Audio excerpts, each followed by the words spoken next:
ស្រឡាញ់ផងទៅបងអត់មានលុយឲ្យអូនចាយទេតែបងមានបងតជូនទេណា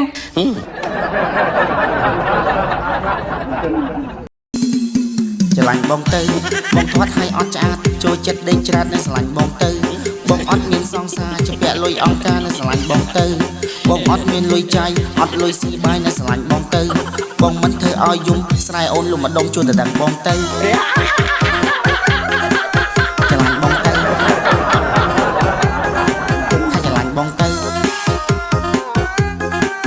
ច្រឡាញ់បងទៅ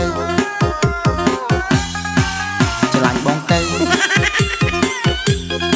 ថាច្រឡាញ់បងទៅច្រឡាញ់បងទៅថាឡាញ់បងទៅថាឡាញ់បងទៅបងមានបងតជូនណា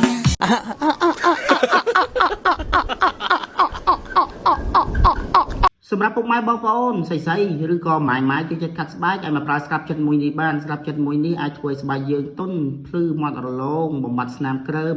និងធ្វើឲ្យយើងសបែបធម្មជាតិអត់ក្តៅអត់កាហាយពុកម៉ែបងប្អូនគ្រាន់តែកាត់ស្បែកទៅ10ទៅ15នាទីរួចលាងទឹកចេញនឹងឃើញលទ្ធផលតែម្ដងសម្រាប់ពុកម៉ែបងប្អូនចង់តែព័ត៌មានបន្ថែមអាចទំនាក់ទំនងទៅបងស្រីដែលខ្ញុំ tag ឈ្មោះលើ caption នេះអរគុណ